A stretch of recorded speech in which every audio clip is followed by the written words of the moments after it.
আসসালামু আলাইকুম। ইনশাআল্লাহ আশা করি সবাই ভালো আছেন। আলহামদুলিল্লাহ আমিও ভালো আছি। যে যেখান থেকে আমার ভিডিওটি দেখছেন সবাইকে অসংখ্য ধন্যবাদ ও সর্বপ্রতি ভালোবাসা রইল। প্রতিদিন ভিডিওটা দিতে একটু বাংলাদেশের সময় একটু দেরি হয়ে যায়, তার জন্য আমি আন্তরিকভাবে দুঃখিত।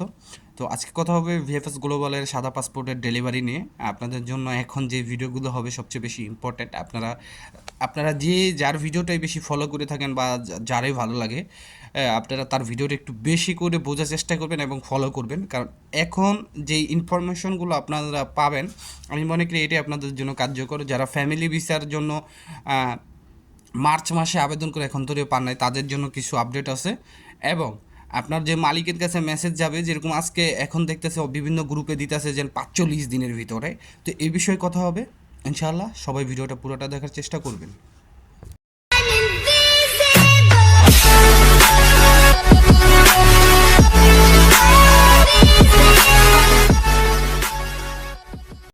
তো সব কিছুর জন্য আলহামদুলিল্লাহ।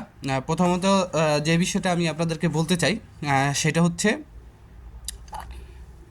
পাসপোর্ট ডেলিভারির বিষয়টা আমি পরে বলি। প্রথমে আমি একটু একটু আপনাদের ভিসার আপডেটগুলি দিই বা ভিএফএস গ্লোবালের আপডেটগুলি দিই। ভিএফএস গ্লোবাল থেকে সীমিত, খুব সীমিত এখন পাসপোর্ট দেওয়া হচ্ছে, খুব সীমিত পাসপোর্ট, সাদা পাসপোর্ট ফেরত দেওয়া হচ্ছে। কিন্তু আমরা অনেকে আমাদের মেসেজ করতেছে, ভাই আমাদের 2023 সালে এত তারিখে জমা, আমাদের 2024 সালে এত তারিখে জমা, বাট আমরা এখন তৈরিও কিন্তু পাসপোর্ট ফেরত পাইনি। এখন আপনারা যারা 2023 সালে জমা দিয়ে এখন তৈরিও পাসপোর্ট ফেরত পান নাই, আপনার বিচলিত বা ঘাবড়ানোর কিছু নাই। আপনাদেরকে পাসপোর্ট ফেরত দেওয়া হবে। 2022-এরও অনেকে পাসপোর্ট জমা দিয়ে আছে, ফেরত পায় নাই। যেরকম আকরাম ভাই, যদি আমার ভিডিওটা দেখে থাকেন, আমাদের পরে আমরা যখন আসছি তার কিছুদিন পরে কিন্তু উনি ইটালির জন্য জমা দিয়েছিল, এখন তৈরি আছে। যদি আকরাম ভাই আপনি পাসপোর্টটা পেয়ে থাকেন, অবশ্যই আমার একটু জানাবেন। তারপরে এখন যেটা ভিএফএস গ্লোবালের যে চিত্র, আগে যেরকম ছিল 2000-3000 পাসপোর্ট প্রতিদিন ফেরত দিতেছিল, কিন্তু এখন দেখা যাচ্ছে 200-300 লোক হচ্ছে, যার ভিতরে সাদা পাসপোর্ট ফেরত নেওয়ার জন্য আসছে, যার ভিতরে আপনার অনেকের রেডি ফর কালেকশন আছে, অনেকের উইথড্রোর মেসেজ দিছিল। সেটা আরেকটা কথা আমি আপনাদের বলি, যারা আপনারা উইথড্রো দিছেন বা উইথড্রো দিবেন, এরকম চিন্তা ভাবনা অনেকেরই আছে, যাদের আপনাদের ধৈর্যের বাদ শেষ হয়ে গেছে। তো উইথড্রোর কথাটা আমরা বলতেছেন যারা, আপনার উইথড্র যেখান থেকে দিবেন সেইখান থেকেই কিন্তু আপনাদের উইথড্রর পাসপোর্টটা কালেক্ট করবেন, যেটা আগে সিস্টেম ছিল। বাট এখন সিস্টেমটা সেটা কি চেঞ্জ করছে কিনা এটা আমি বলতে পারি না, তবে আপনারা যেখানে জমা দিয়েছিলেন সেখান থেকেই নেবেন। আর যারা উইথড্র দিবেন, তারা সরাসরি ইমেলের মাধ্যমে উইথড্র দিতে পারবেন। আপনারা ভিএফএস গ্লোবালের ওয়েবসাইটে গেলেই দেখতে পারবেন, সেখানে ইমেল অ্যাড্রেস দেওয়া আছে, যেখানে আপনি সরাসরি উইথড্র দিতে পারবেন। এছাড়া আপনি একটা অ্যাপ্লিকেশন করতে পারেন, সেটা ভিএফএস গ্লোবালে গিয়ে সরাসরি আপনি জমা দিতে পারেন, তাহলে এটা গ্রান্টেড হয়ে যাবে উইথড্র হিসেবে। আশা করি বুঝতে পারছেন। কিন্তু আপনি উইথড্র দেওয়ার 7 দিনের মাথায় ভিসা পাসপোর্ট রিটার্ন করার কথা থাকে, কিন্তু এটা আপনি এখন বেসিক্যালি কত দিনের ভিতরে পাবেন এটার কোনো গ্যারান্টি নেই। এই বিষয়টা সবাই মাথায় রাখবেন। আর যাদের পাসপোর্ট ফেরত দেওয়া হয়েছে, আপনারা চাইলে ইতালি অ্যাম্বাসির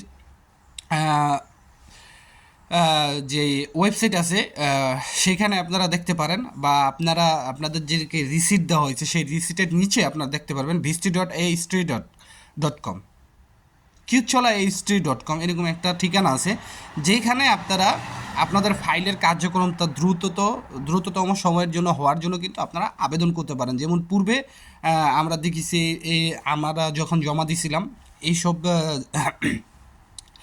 ইমেল করছিলাম সকাল 9টার থেকে। তো অনেক সময় দেখা যাচ্ছে অনেকে রিপ্লে পাইছে, আবার অনেক সময় দেখা যাচ্ছে অনেকে রিপ্লে পায় নাই। তো আমি প্রায় অনেক দিন করার পরে আমি রিপ্লে পাইছিলাম। তখন তারা একটা জানাইছিল যে খুব সীমিত সময়ের ভিতর আমার আপডেটটা জানানো হবে, কিন্তু আমাকে আপডেট জানানো নেই। তবে এখন আপনারা এইগুলা করতে পারেন, কিন্তু যেহেতু ভিএফএস গ্লোবাল আবার বলছে যে ভিএফএস এম্বাসি থেকে যে নোটিশ দেওয়া হয়েছে যে ইতালি এম্বাসি বরাবর ইমেল করতে নিষেধ করা হয়েছে আন্তরিকভাবে। তো এখন জানি না এই জিনিসটা মানে কতটুকু আপনাদের জন্য যুক্তিসঙ্গত হবে।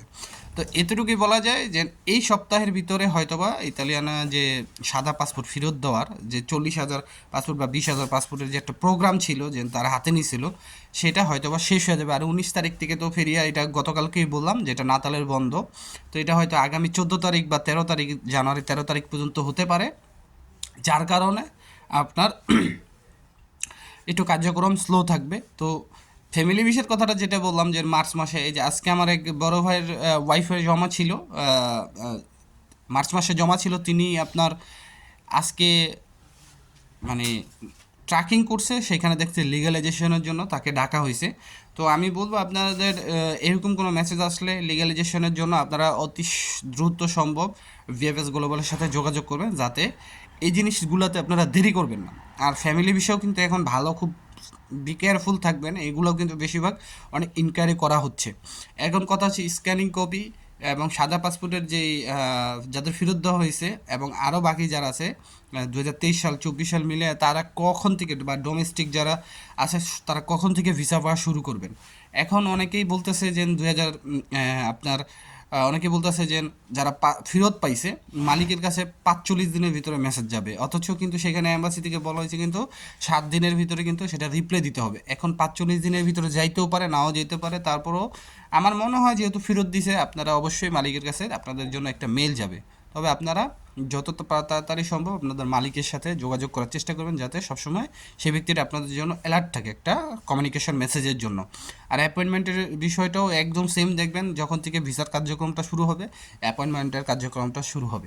দুঃখিত আপনাদের সাথে এক এক সময় এক এক ধরনের কথা বলতে হয়, কারণ যেমন আপডেট পাওয়া যায় বা যেমন আপডেট পেয়ে থাকি ওরকম আপডেটটাই কিন্তু আপনাদেরকে দিতে হয়। আশা করি বুঝতে পারছেন। তো আজকের মতো এখানেই, সবাই ভালো থাকবেন, সুস্থ থাকবেন, সকলের জন্য দোয়া রইল, সবাই আমার জন্য দোয়া করবেন।